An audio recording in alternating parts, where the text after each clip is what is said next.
Olá pessoal, bom dia. Continuando o curso Fisiologia Animal Comparada, Sistema Respiratório, vamos para a nossa segunda aula. Nessa segunda aula aqui eu vou falar sobre estratégias respiratórias e estratégias de ventilação. Bem, em relação às estratégias respiratórias, a gente pode listar 4 tipos de estratégias. A primeira seria a troca gasosa por difusão simples pela superfície do corpo. O segundo tipo de estratégia, seria, na verdade, é um caso particular da primeira, né, mais aplicada a organismos maiores, seria a circulação do meio externo ao longo do corpo. O terceiro tipo seria a difusão de gases através de toda a maior parte da superfície do corpo, mas nesse caso acompanhado do sistema circulatório, que a gente vai ver a importância do sistema circulatório nesse caso. E o quarto tipo seria a difusão através de uma superfície respiratória, ou seja, uma superfície especializada para trocas gasosas, acompanhado de um sistema circulatório. Então, no primeiro tipo, a troca gasosa por difusão simples pela superfície do corpo, não há uma superfície especializada para a troca gasosa, né, nesse caso. Então, é uma estratégia comum em animais adultos pequenos e formas lavais pequenas. Qual é o problema dessa estratégia e por que faz que ela seja restrita basicamente a animais pequenos? O problema, na verdade, está relacionado na verdade, são dois problemas que eu vou discutir aqui. Está relacionado o primeiro ponto importante é em relação à superfície e volume. Tá? Quando a gente faz um cálculo da superfície e volume, a gente vai perceber que existe uma alteração da proporcionalidade do aumento do volume em relação à superfície de troca gasosa. Tá? Vamos ver com mais detalhe o que tá errado aqui. Não, difusão, tá certo. Vamos ver o que significa. Vamos pegar um exemplo, que é o exemplo que está nessa figura aqui. O animal, vamos supor que o animal é uma esfera, né? E esse animal, a gente tem dois animais aqui. Um animal tem o raio 1, pode ser um raio 1 milímetro, de 1 milímetro de diâmetro. E esse segundo animal, que é representado pela esfera B, tem um raio de 3 milímetros de diâmetro. Bem, aqui eu mostro aqui qual é a forma para se calcular o volume de uma esfera e qual é a forma para se calcular a área da superfície de uma esfera. Nesse caso aqui, como o nosso animal é esférico, a área de superfície da esfera vai, na verdade, representar qual a área toda externa do animal e vai representar aquela área pela qual o animal faz a troca gasosa. O animal obtém oxigênio e se livra do dióxido de carbono. Então é importante entender isso. Então aqui a gente tem a fórmula do volume e a fórmula do cálculo do volume e a fórmula do cálculo da área da superfície. Tá? Tem umas continhas aqui, mas não se assuste quanto a isso não. É tranquilo. Então vamos pegar o caso do animal que tem um raio de 1 milímetro. O que acontece? Se a gente calcula a área desse animal, ou seja, a área da membrana desse animal, a área externa pela qual vai acontecer a troca gasosa, a gente substitui os valores e a gente vai ter uma área de 12,56 milímetros quadrados. Por outro lado, se a gente calcula o volume desse animal, a gente substituindo os valores na fórmula do volume, a gente vai ter um volume de 4,19 milímetros cúbicos. Isso para um animal, nosso animal hipotético, que é uma esfera e tem um raio de 1 milímetro.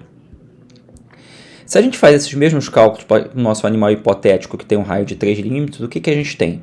A gente calcula a área, a gente vai ter o valor de 113 milímetros cúbicos, 113,04 milímetros quadrados de área, ou seja, a área da membrana pela qual da superfície pela qual há a troca gasosa. E se a gente calcula o volume desse animal, a gente vai ter o valor de 112,76 milímetros cúbicos. Então, o que a gente vê dessas duas contas que a gente fez aqui? Se a gente pega os valores da área do animal de 3 milímetros de raio e da área do animal de 12 milímetros, de 1 milímetro de raio, e a gente divide 113 por 12, divide os valores das duas áreas, a gente percebe que a área aumenta 9 vezes. Tá? Então, 113,04 é um valor aproximadamente 9 vezes maior do que 12,56. Por outro lado, se a gente pega o valor dos volumes, a gente divide 112,76 milímetros cúbicos, que é o volume do animal de 3 milímetros de raio, e divide pelo valor de 4,19 milímetros cúbicos, a gente percebe que houve um aumento de 27 vezes. Ou seja, o volume desse animal aqui de 3 milímetros de raio é 27 vezes maior do que o volume do animal de 1 milímetro de raio. O que isso significa? Significa que aquela área da superfície do animal pela qual ele consegue absorver oxigênio aumentou 9 vezes quando houve um aumento de raio. Por outro lado, o volume do animal, ou seja, o tamanho do corpo do animal, aumentou 27 vezes. Então, houve um aumento desproporcionalmente maior do volume em relação à área.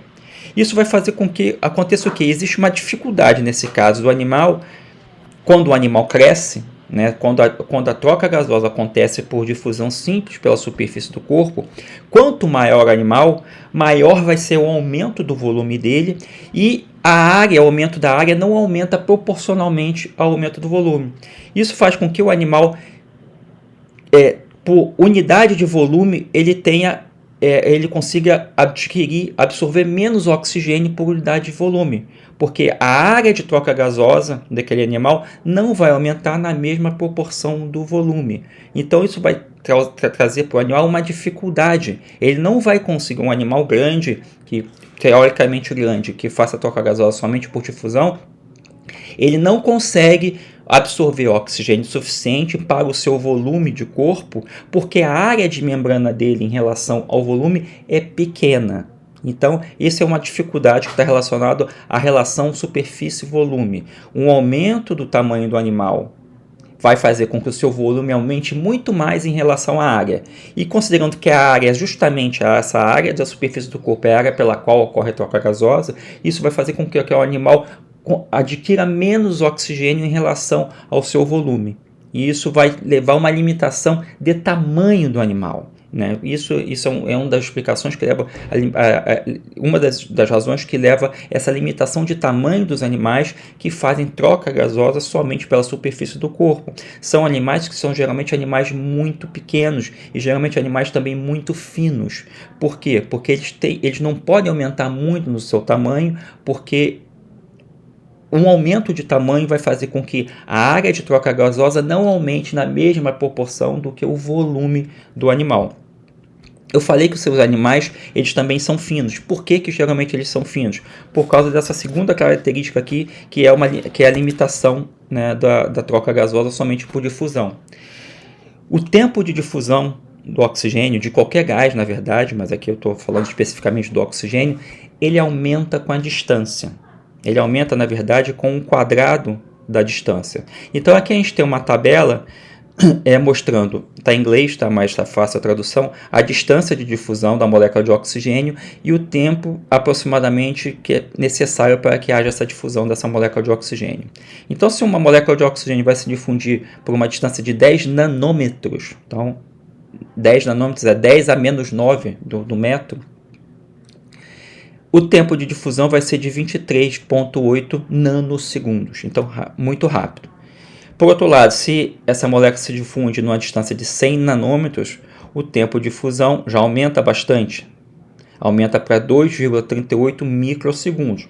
Continua sendo rápido, mas já muda a ordem de grandeza, vai para a ordem de microsegundos. Se a gente aumenta a distância de difusão para 100 micrômetros, esse valor vai para 2,38 segundos. E se, por outro lado, a gente aumenta a distância de difusão para 10 centímetros, o tempo requerido, necessário para a difusão dessa molécula é de aproximadamente quase 28 dias, 27,56 dias. Ou seja, a difusão é um processo que acontece rapidamente somente em curtíssimas distâncias, em distâncias muito pequenas. Então, se um animal faz troca gasosa somente pela superfície do corpo, e se eu aumento o tamanho desse animal, o que vai acontecer? Além daquele fator que eu discuti anteriormente, da redução da área em relação ao volume, eu vou aumentar muito essa distância de difusão. Isso vai trazer uma dificuldade para que a molécula de oxigênio se difunda aqui da superfície do corpo até para a região mais interna do corpo. Então, essa outra limitação, né, isso é a razão, por exemplo, porque geralmente esses animais eles são muito finos. Eles podem até ser mais longos, pensar num plateuminto, por exemplo, uma planária. Pode ser um animal até mais longo, né? Mas A distância de difusão é mantida mais curta em relação à região mais interna do corpo, porque o animal é muito fino. Então essa é a segunda grande limitação que faz com que está relacionada à velocidade de difusão. A gente já lembra que a gente falou da equação de Fick lá na aula anterior. Então esse fator aqui, a distância de difusão, é aquele denominador, a espessura da membrana. Então, quanto maior a espessura da membrana para que haja a troca gasosa, mais lento vai ser a difusão do oxigênio. Então, esse é o segundo fator importante que determina porque a troca gasosa por difusão simples pela superfície do organismo limita os organismos no seu tamanho. Limita muito os organismos no seu tamanho e na sua quantidade, e na quantidade de oxigênio que eles podem absorver. Geralmente são organismos pequenos que consomem pouco oxigênio, portanto, se eles consomem pouco oxigênio, são animais que a gente diz que tem uma taxa metabólica mais baixa. Bem, o segundo caso que eu falei é um caso particular, né, do primeiro caso. É a circulação do meio externo ao longo do corpo. Então a gente tem dois exemplos aqui que mostram muito bem esse processo, né, o que acontece em animais poríferos, esponjas e quinidários. Esses animais também não têm um local, uma superfície de troca gasosa específica, especializada. Então o que eles fazem? Eles movimentam a água para dentro do corpo e essa movimentação de água para dentro do corpo faz com que a água com oxigênio chegue próximo às células e próximas às células ao processo de difusão. O oxigênio passa da água para dentro das células. Qual é a vantagem desse processo aqui em relação ao processo anterior? É que existe a circulação, existe o processo que eu vou falar mais tarde de ventilação. Ou seja, é trazida água rica, saturada em oxigênio, para dentro do corpo. E essa água ela é circulada por dentro do corpo. Então, no caso aqui do porífero, os coanócitos promovem, com seus batimentos dos flagelos dos coanócitos, faz com que haja um fluxo de água para dentro do animal, né, para dentro da esponja oncélica, através dos porócitos, e esse fluxo, essa água, por sua vez, ela sai pelo ósculo. Então, a água está sendo permanentemente renovada, ou seja, a água com a maior quantidade possível de oxigênio está sendo trazida para dentro da esponja océlica do animal, e quando a água com oxigênio está dentro da esponja océlica, o processo de difusão simples vai acontecer, a troca gasosa da água com célula a célula. Processo similar acontece no caso de um quinidário, só que nesse caso a renovação da água é feita por contrações musculares. Então a expansão do corpo faz com que haja um fluxo de massa de água para dentro da cavidade gastrovascular, e a contração do corpo faz com que haja a expulsão dessa água da cavidade gastrovascular através da abertura da boca do animal. Isso, portanto, a água dentro da cavidade gastrovascular, no momento que ela está dentro, o oxigênio presente na água, por difusão, vai se passar para as células do corpo do animal. Então, é um caso especial da situação anterior, né, onde a troca gasosa acontece por difusão simples, sem a presença de uma superfície de troca especializada e tampouco a presença de um sistema circulatório. A diferença nesse caso aqui, ou a melhora nesse caso aqui, é que há uma circulação de água. Isso promove sempre a presença de uma água, de um meio com uma maior quantidade possível de oxigênio que está em contato com as células nas quais o oxigênio vai se difundir. Mas traz limitações muito similares ao que a gente observou no caso anterior. São animais que geralmente têm um pouco consumo de oxigênio, são animais que são pequenos, e geralmente nesse caso são animais sésseis. Bem, qual seria o terceiro caso? Que é já observado em animais bem maiores. Seria a difusão dos gases através de toda ou da maior parte da superfície corporal, acompanhada por um sistema circulatório. Aqui, no caso, a presença do sistema circulatório é essencial para que resolva o problema da difusão de gases para regiões mais internas do corpo, mais externas do corpo. Então, nesse caso, a gente tem um exemplo aqui de dois anelídeos, uma sanguessuga e uma minhoca, por exemplo, né? Nesses dois grupos de animais aqui, embora no caso dos alienígenas haja, das sanguessugas, que são os irundinhos, haja diferença, tem animais que tem até, possuem estruturas de troca gasosa, mas a maioria não possui. Mas continuando aqui, o que acontece? O oxigênio se difunde através da parede do corpo. Então, nessa situação aqui, se só acontecesse a difusão de oxigênio pela parede do corpo sem a presença do sistema circulatório, o que aconteceria? A gente cairia naquelas duas limitações que a gente viu anteriormente, que fariam com que a tendência do animal fosse um animal muito pequeno, para que pudesse haver a difusão de gases para até a região mais interna do corpo, e o animal também, a tendência seria que ele fosse pequeno por causa daquela desproporcionalidade que existe entre o aumento da superfície de troca gasosa e o volume do animal.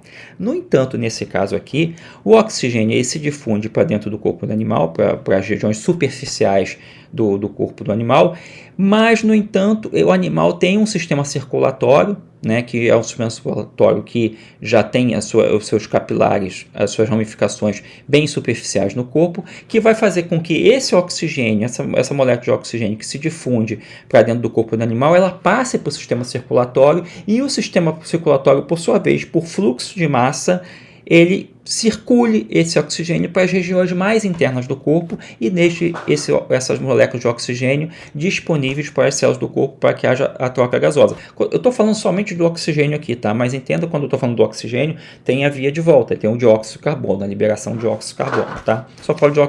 Só me refiro ao oxigênio de uma forma para simplificar a oratória.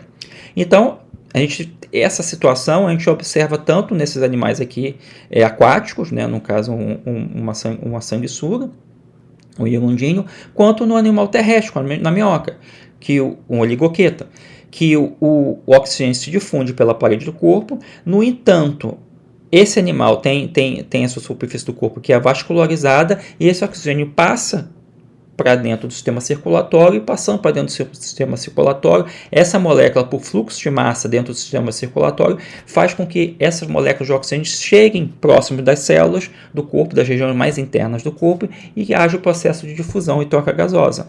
Então a gente vê aqui que o fluxo de massa é essencial. Lembra aquela tabela anterior que eu coloquei nos primeiros slides, do aumento do tempo de difusão conforme o aumento da distância? Então, uma molécula de oxigênio, nesse caso, ela demora muito tempo para se difundir da parede do corpo, da superfície do corpo, até para as regiões mais internas do corpo. Mas o que acontece nas duas situações? A molécula de oxigênio ela vai se difundir e ela vai cair no sistema circulatório. Ela vai se difundir para dentro do sistema circulatório. Se difundindo para dentro do sistema circulatório, por fluxo de massa, por fluxo do sangue desses animais, essa molécula vai chegar muito próxima às células nas quais acontece a troca gasosa. Vai chegar muito próximo a uma distância na ordem de micrômetros, e essa distância muito próxima faz com que o processo de difusão aconteça. Então, é uma elaboração do processo de troca gasosa aqui, onde, embora não haja uma superfície específica para a troca gasosa, a gente observa que a troca gasosa é feita pela parede do corpo do animal. No entanto, o sistema circulatório vai se encarregar de, por fluxo de massa, levar essa molécula de oxigênio até próximo à célula dos tecidos, e aí sim a troca gasosa por difusão vai acontecer. Essa situação de troca gasosa pela parede do corpo e associado ao sistema circulatório, na verdade, a gente pode observar em animais que têm superfícies de troca gasosas especializadas. Então, por exemplo, essa rã aqui, ela tem e no caso dos anfíbios em geral, isso acontece, não no caso somente dessa rã, acontece a troca gasosa pela superfície do corpo. É muito comum nos anfíbios. Mas o que acontece nos anfíbios? A pele dos animais, a superfície do corpo, é extremamente vascularizada. Então, a troca gasosa que acontece pela superfície do corpo dos anfíbios, ela vai estar associada a uma vascularização muito alta, muito grande dessa superfície do corpo. Isso faz com que o oxigênio entre por difusão simples pela superfície do corpo e, por sua vez, ele se difunda por corrente sanguínea, e esse oxigênio, essa molécula, é levada para as células dos tecidos. E aí, nesse momento, existe a troca gasosa, a respiração celular, existe a troca gasosa entre os tecidos, as células dos tecidos e o sistema circulatório. Então, é o tipo de estratégia que pode ser observada também como um caso especial e que auxilie, mesmo em animais que têm superfícies especializadas para trocas gasosas, como os anfíbios, que têm pulmões e brancas, dependendo do estágio de desenvolvimento do animal.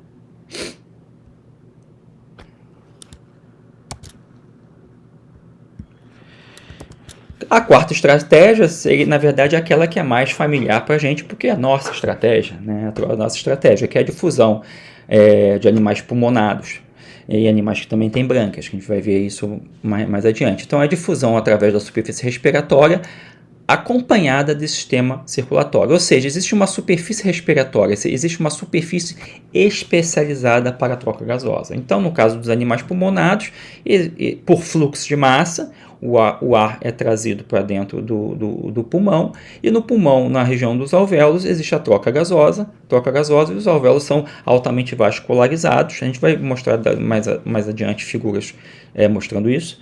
Os alvéolos altamente vascularizados, o oxigênio que está dentro do alvéolo se difunde para dentro do capilar sanguíneo, que está fazendo a perfusão do alvéolo, e essa molécula caindo na circulação, ela vai estar disponível para todas as células do corpo e dos tecidos para a troca gasosa. Então, existe uma superfície de troca gasosa, nesse caso aqui, é o pulmão, né, que está associada ao sistema circulatório, que por fluxo de massa leva o oxigênio para próximo das células de todos os tecidos, e nos tecidos a troca gasosa acontece por difusão.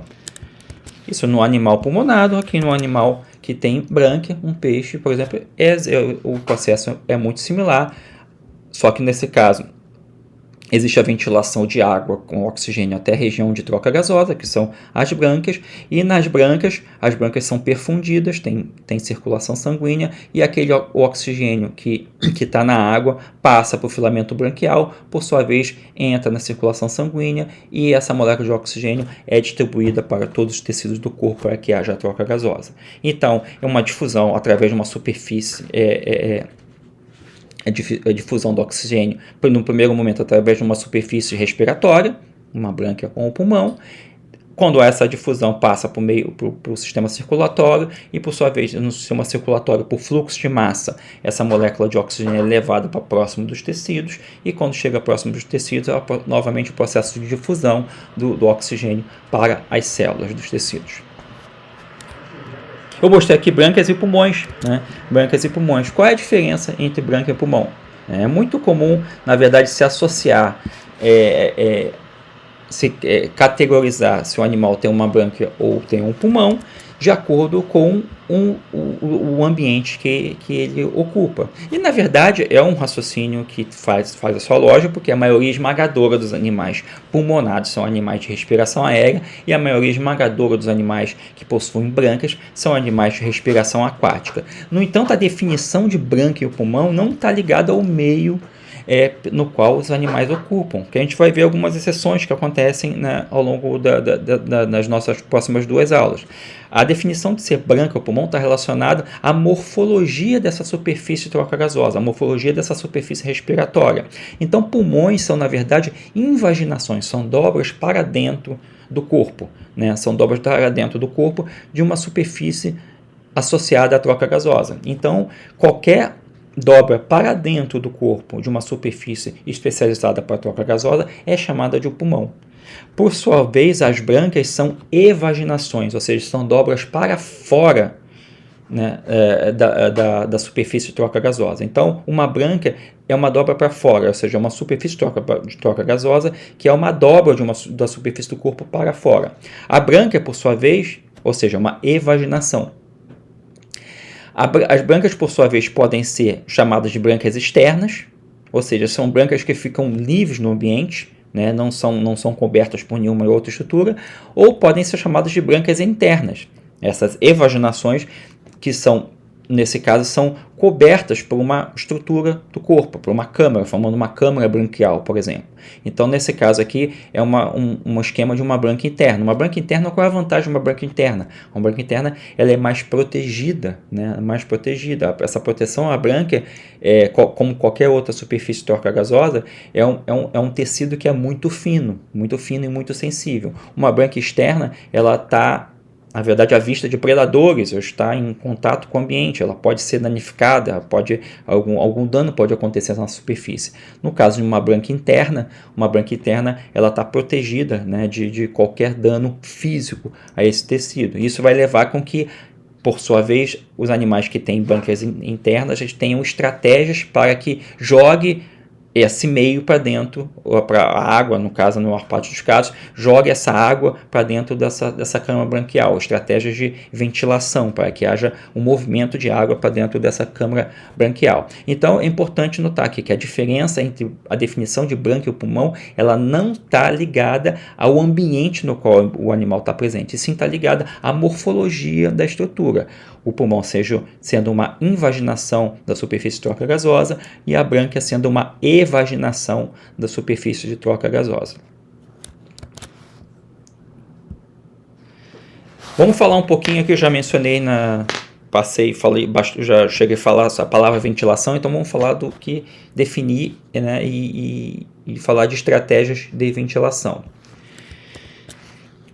Existe, na verdade,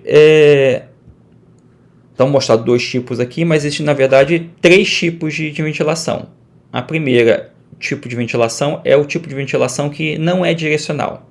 A gente vai mostrar num slide daqui a pouco. Então, o fluxo que a gente chama que não é direcional, ou seja, não há uma estratégia de movimentação dessa massa de água sobre a superfície de troca gasosa. Por que é a ventilação? A ventilação é justamente o transporte, né, por um termo mais técnico, por convecção, né, ou em fluxo de massa, de ar ou água contendo oxigênio para próximo da região de troca gasosa, da superfície de troca gasosa. Porque, novamente, lembra aquela tabelinha que eu mostrei lá no começo da aula? Se o animal for esperar que a molécula de oxigênio por difusão simples ela se difunda do meio externo até chegar próximo à superfície de troca gasosa, esse tempo vai ser muito grande. É um tempo que o processo de fusão é um processo rápido somente em curtíssimas distâncias, da ordem de micrômetros para baixo.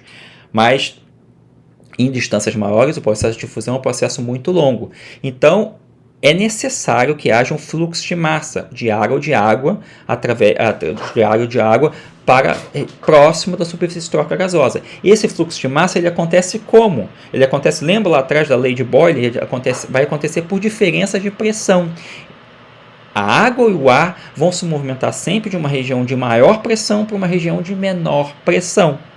Então, isso faz com que esses fluxos que acontecem, eles sempre vão estar acontecendo de uma região de maior pressão para uma região de menor pressão, de uma região de maior pressão para uma região de menor pressão.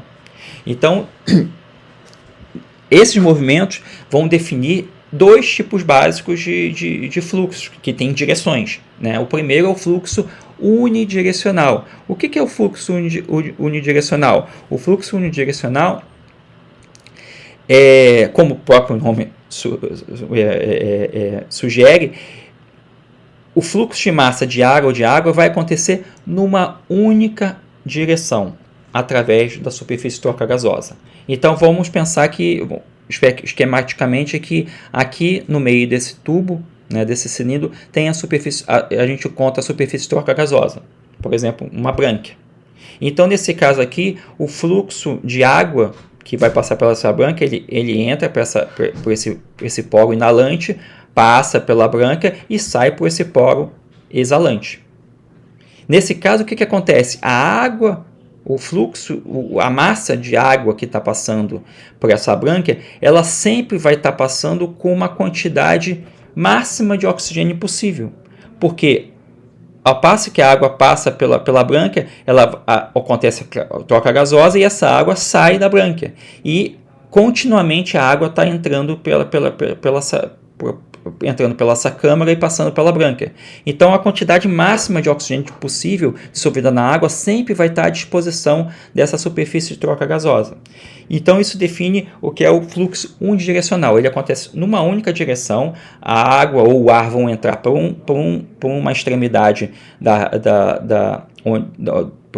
uma extremidade da região que contém a superfície de troca gasosa e vão sair pela uma outra extremidade, sem haver mistura de água ou ar já previamente respirado, ou seja, que houve troca gasosa, né, com a água ou ar que está entrando. Então, sempre é um fluxo contínuo, uma renovação contínua desse meio, sempre o meio mais rico possível em oxigênio está passando pela superfície de troca gasosa. Isso está relacionado ao que se chama fluxo unidirecional. Já no caso do fluxo bidirecional, que é observado, por exemplo, nos pulmões, o que acontece?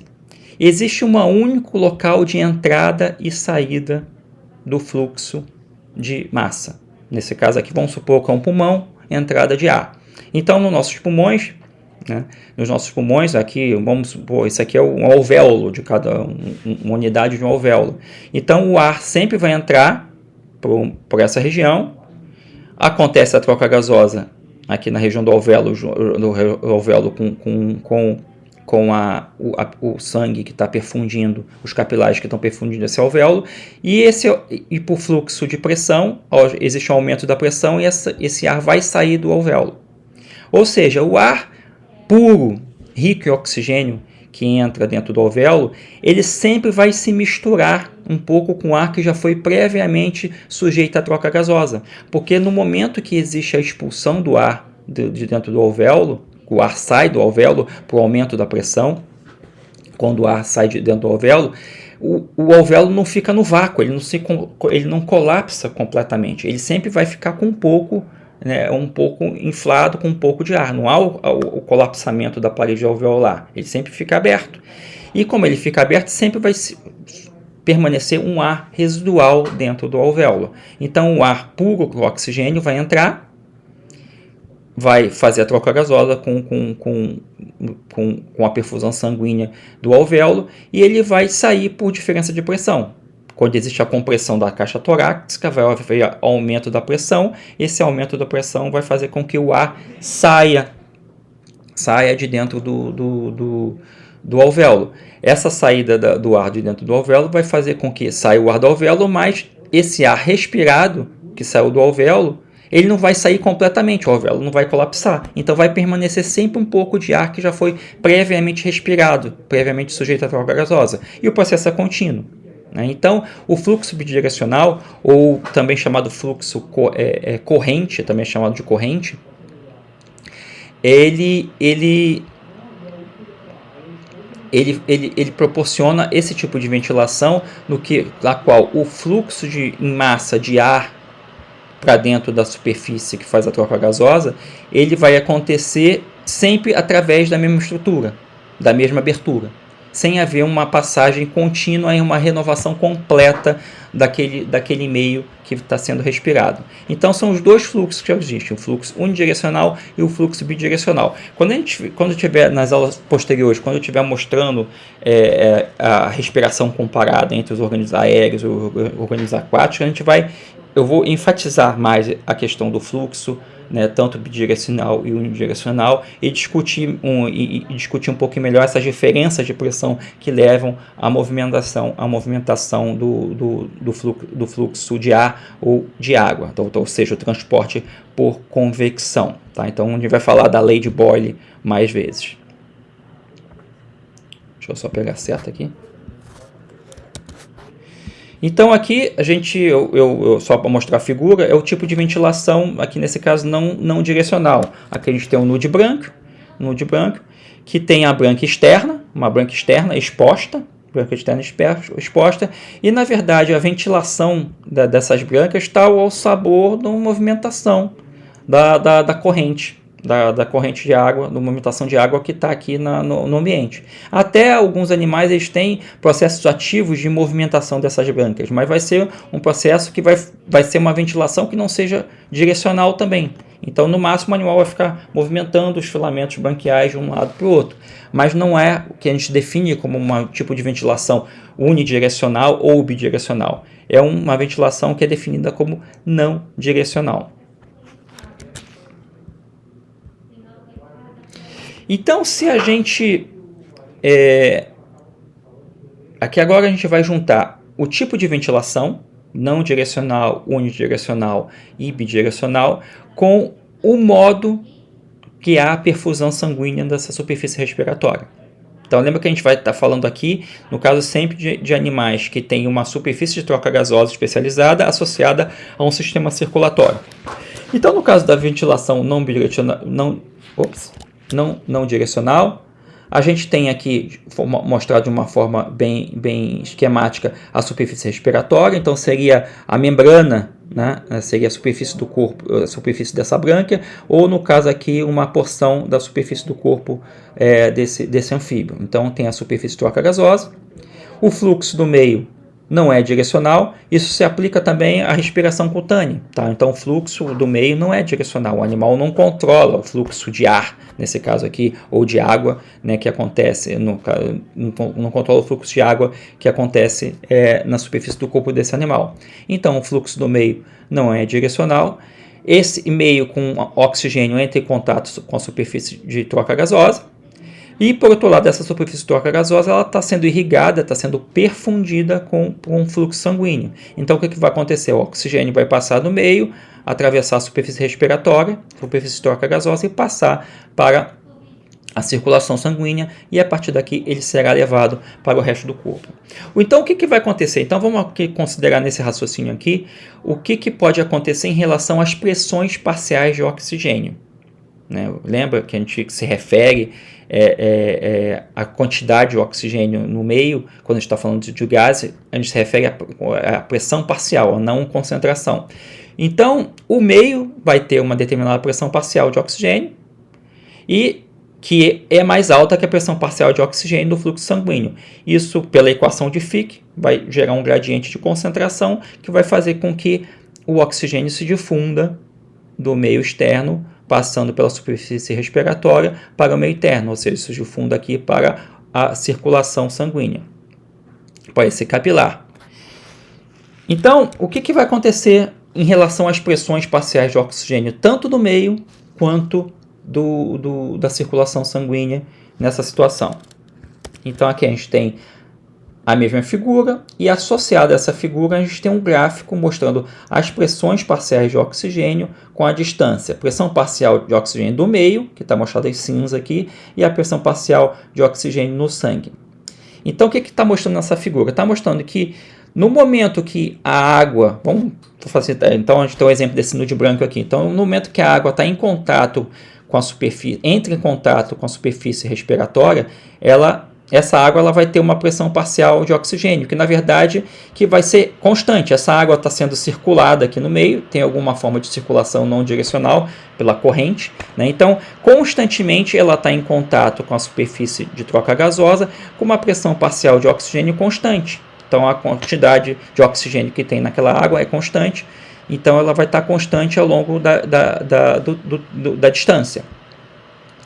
De tudo em toda a superfície de troca gasosa. Então a pressão parcial de oxigênio está constante.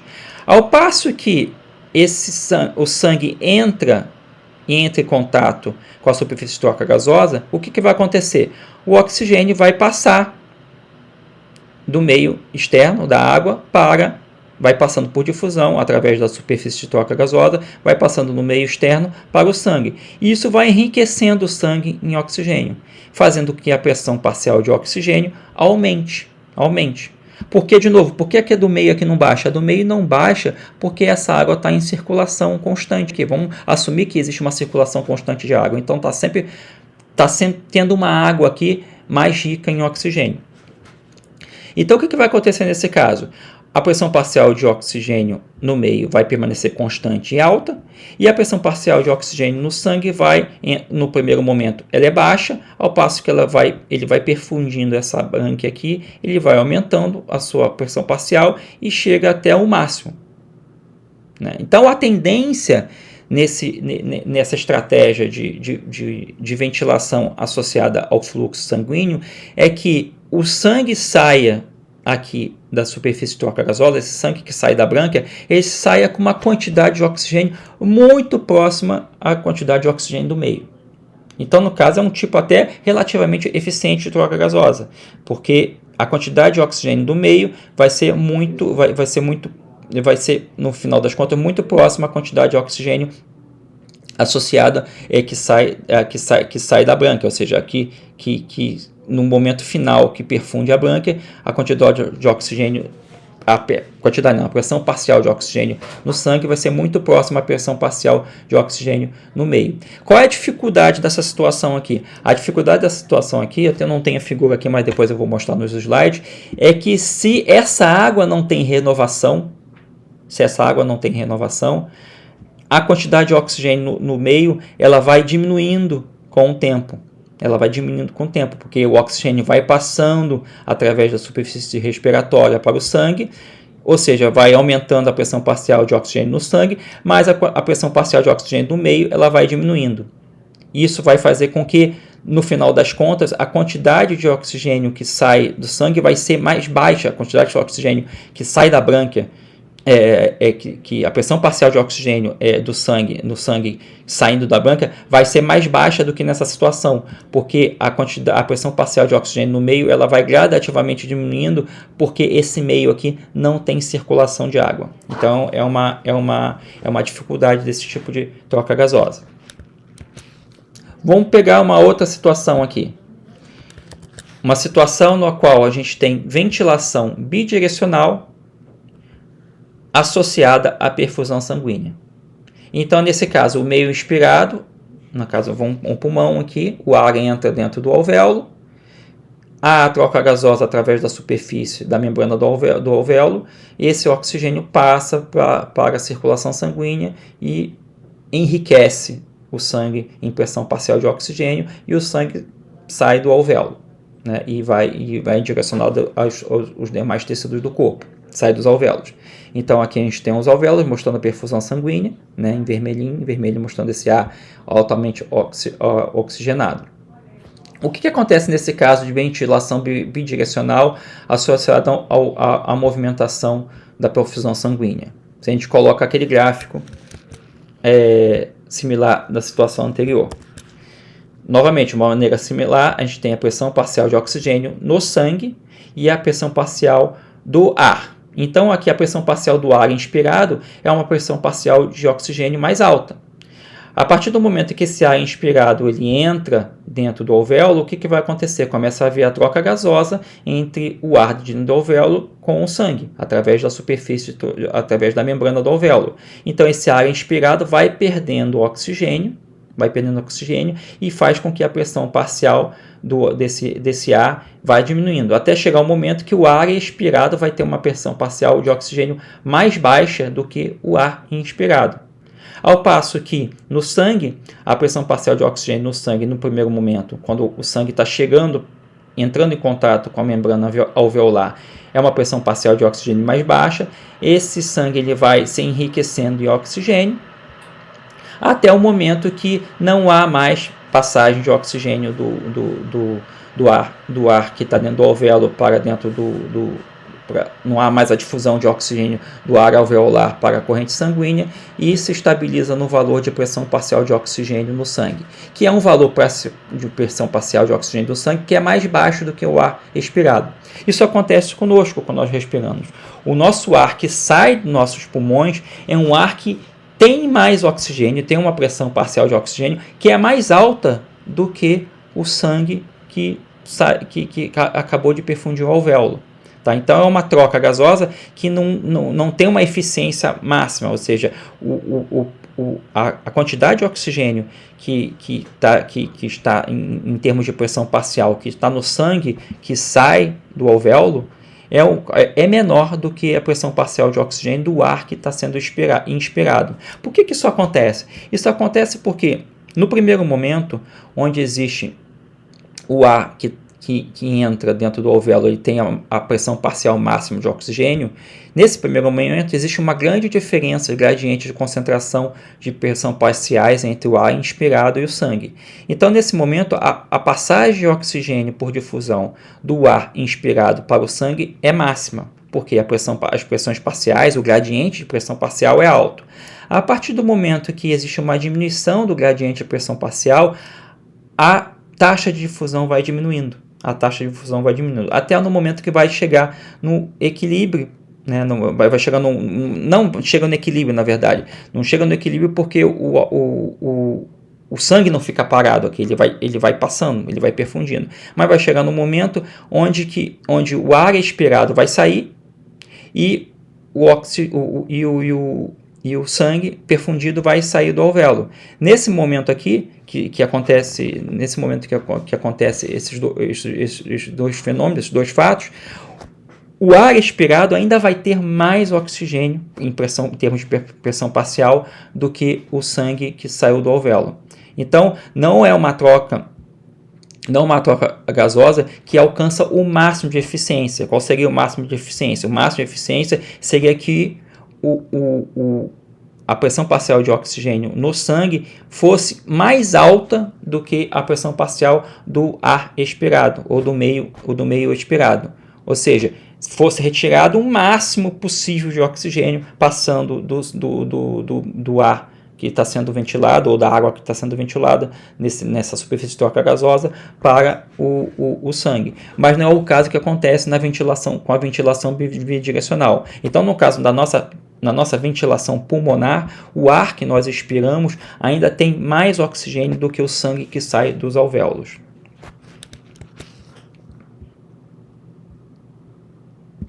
Então, isso está mostrado esquematicamente nessa figura aqui, né, em unidades arbitrárias, né, não é uma unidade de pressão. O ar entra com 100 de pressão parcial aqui, de pressão parcial de quantidade de oxigênio. Dentro desse meio, a troca gasosa do ar alveolar com sangue. Veja que o sangue entrou com uma pressão parcial de oxigênio mais baixa, né? No caso, não vai ser zero, tá? Não acontece zero, por isso que eu falei que são unidades arbitrárias. Vai entrar com uma pressão parcial de oxigênio mais baixa, ele vai se oxigenando e aquele sangue que sai do alvéolo, que perfundiu o alvéolo, ainda vai sair com uma pressão parcial de oxigênio que é mais baixa do que a pressão parcial do ar inspirado. Então não é um processo, é um processo eficiente, obviamente. Os seres que respiração aérea são altamente difundidos na natureza, mas sob o ponto de vista de eficiência, não é eficiência máxima, porque ainda a pressão parcial do sangue hiperfunde ainda sai com a pressão parcial mais baixa do que o ar expirado.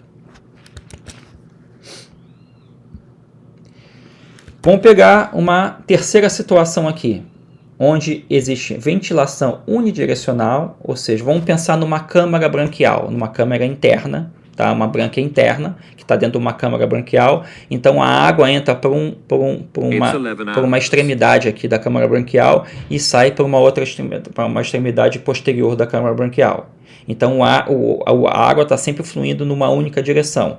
Aqui está a superfície da brânquia e aqui a gente tem o fluxo sanguíneo, e aqui nesse caso é importante, ele está fluindo na mesma direção do fluxo do meio. Tá? Então por isso que se diz que é uma ventilação unidirecional com fluxo sanguíneo concorrente, ou seja, o fluxo sanguíneo está acontecendo na mesma direção do meio.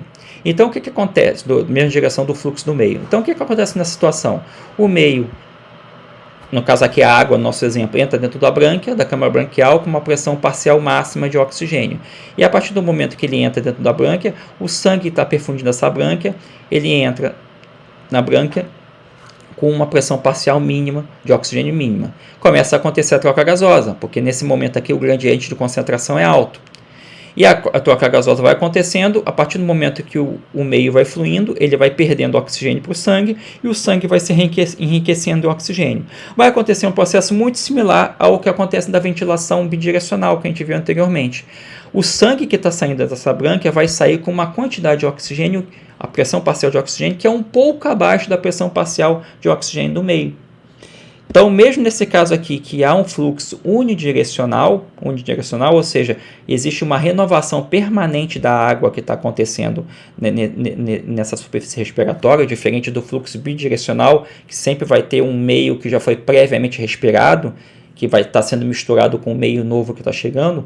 Nesse caso aqui, o fluxo do meio está sendo permanentemente renovado, mas, mesmo assim, como o fluxo sanguíneo acontece na mesma direção, ou seja, é um fluxo concorrente, isso faz com que a pressão parcial de oxigênio do sangue que sai dessa brânquia ainda seja um pouquinho menor do que a pressão parcial de oxigênio que sai da água exalada que sai dessa brânquia. Por que isso acontece? Porque, embora no primeiro momento exista um gradiente alto de pressões parciais, nos momentos subsequentes, que existe o fluxo sanguíneo e o fluxo no meio, a diferença, esse gradiente vai sendo diminuído. Essa diminuição do gradiente faz com que diminua-se a taxa de difusão entre o meio e o sangue. E como os dois meios estão em movimento, isso não vai permitir que se chegue numa situação em equilíbrio, ou seja, o sangue não está parado aqui. Então não vai permitir que passe todo o oxigênio possível da água para o sangue.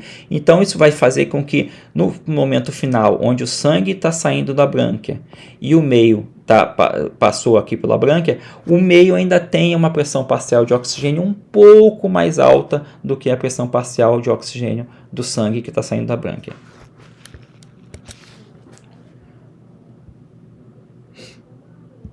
Aqui essa mesma figura mostrando, de uma forma também unidades arbitrárias, tá? A gente vendo aqui o meio entrando na brânquia com quantidade máxima, seria a saturação máxima de oxigênio, 100% de oxigênio, e aqui o sangue entrando com a saturação mínima de oxigênio, né? 0% seria o mínimo, 0%. De novo, são unidades arbitrárias. A tendência nesse momento aqui é que a difusão seja máxima, mas ao passo que vai se diminuindo esse gradiente de concentração de pressões parciais, a difusão vai diminuindo, a taxa de difusão vai diminuindo, e a tendência é que o valor da pressão parcial do sangue que sai da brânquia seja muito próxima, mais abaixo da pressão parcial de oxigênio no meio. A última situação aqui é a ventilação unidirecional. A unidirecional é a situação que eu vou discutir aqui nessa aula. É a ventilação unidirecional.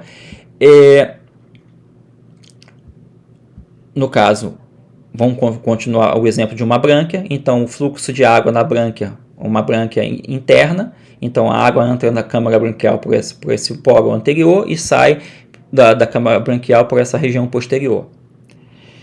Então, o fluxo no meio é nessa direção aqui e o fluxo sanguíneo é na direção oposta. Então, nesse caso, a gente diz que é uma ventilação unidirecional com fluxo sanguíneo contracorrente, ou seja, está fluindo na direção oposta do fluxo do meio.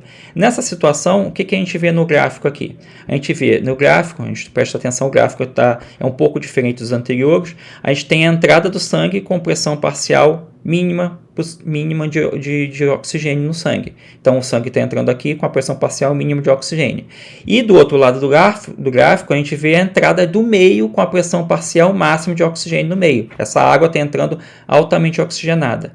Então, o que a gente percebe aqui? A gente percebe que a água que entra altamente oxigenada, ela entra em contato com um sangue que já foi previamente oxigenado. Está percebendo aqui? Então, ele foi previamente oxigenado. Então, e ao longo desse processo de tanto o fluxo no meio, ao longo da superfície de troca gasosa e fluxo do sangue, o que a gente percebe? A gente percebe que a diferença de pressões parciais que são estabelecidas entre os dois meios, ela permanece constante. Ela não tem aquele gradiente, ela não é alta no início e depois diminui no final. Então, essa diferença de pressões parciais constantes ao longo de todo o trajeto faz com que a taxa de difusão ela permaneça constante ao longo de todo o trajeto. Isso, como consequência, faz com que aquele sangue que entra pouco oxigenado aqui nesse primeiro momento na brânquia, quando ele entra na brânquia, ele vai entrar em contato com um ar que já, com a água que já passou bastante oxigênio para o sangue em momentos anteriores.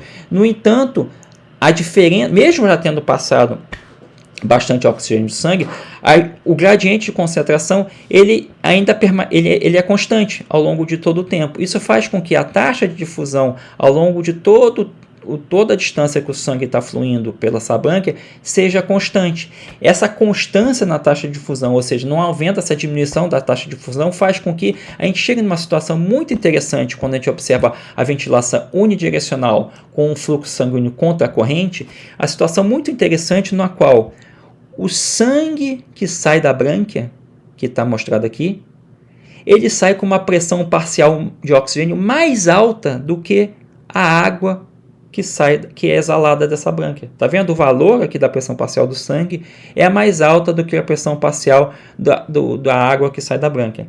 Então é uma situação de alta eficiência. Alta eficiência é muito comum em animais com respiração branquial que são ativos e que têm uma alta taxa metabólica, ou seja, um alto consumo de oxigênio. A ventilação unidirecional com um fluxo sanguíneo contra a corrente. O sistema contra a corrente é um sistema muito eficiente de troca, não somente de troca gasosa, mas de troca de calor também. Qualquer sistema de fluxo contra a corrente vai maximizar a troca que existe entre os dois meios. Se a gente pensar em troca de calor, se passa um cano com água quente fluindo nessa direção e um cano com água fria fluindo nessa outra direção oposta, a tendência é que as temperaturas nessa extremidade do cano que tinha água fria e nessa extremidade no cano que tem água quente sejam iguais, ou seja, os valores se igualam, porque é um sistema muito eficiente de trocas. Isso também se aplica para trocas gasosas. Então, nessa situação de ventilação unidirecional com fluxo sanguíneo contra a corrente, é a situação ideal de máxima eficiência de troca gasosa, na qual o sangue que sai, nesse caso aqui no nosso exemplo da brânquia, ele vai sair com uma pressão parcial de oxigênio mais alta do que o meio que está saindo da brânquia. Existe uma quarta situação que eu vou falar mais adiante, quando eu estiver falando de respiração de aves, que seria o fluxo sanguíneo em corrente cruzada. Agora, no momento, eu não vou falar, tá? Eu vou deixar quando estiver falando de aves. Eu só vou deixar aqui para a conclusão dessa aula, mostrando essa figura, mostrando os dois fluxos, ou seja, a comparação do fluxo unidirecional do meio com o fluxo concorrente de sangue, com o fluxo unidirecional do meio com o fluxo contra a corrente de sangue. E aqui a analogia com o sistema de contracorrente de calor, por exemplo, que fica mais intuitivo para a gente entender. Então, o sistema de contracorrente aqui de calor, no qual aqui entra água quente e aqui entra água fria. Então a tendência é que haja o equilíbrio das duas, a maior troca de calor que aconteça de uma forma mais eficiente no momento que o sistema acontece de forma contra-corrente. Então, o que acontece aqui? O fluxo concorrente não é que ele não seja eficiente, ele é eficiente, mas mesmo havendo um meio altamente oxigenado, a tendência quando existe um fluxo sanguíneo concorrente é que a quantidade de oxigênio, a pressão parcial de sangue do oxigênio que está saindo dessa superfície troca gasosa ainda seja um pouquinho mais baixa, embora muito próxima, seja um pouquinho mais baixa do que a pressão parcial de oxigênio do meio. No caso do fluxo concorrente, a gente tem um sistema que é mais eficiente, no qual a quantidade, ou seja, a pressão parcial de oxigênio que sai do sangue, que sai dessa superfície troca gasosa, que sai dessa brânquia, por exemplo, vai ser mais alta do que a pressão parcial de oxigênio do meio que sai da brânquia. Então é um sistema que tem uma maior eficiência. Por quê? Por causa do sistema contra-corrente, de troca contra a corrente, que é muito mais eficiente do que o sistema de troca com corrente. Então, com isso aqui, eu termino essa aula de estratégias respiratórias e de ventilação.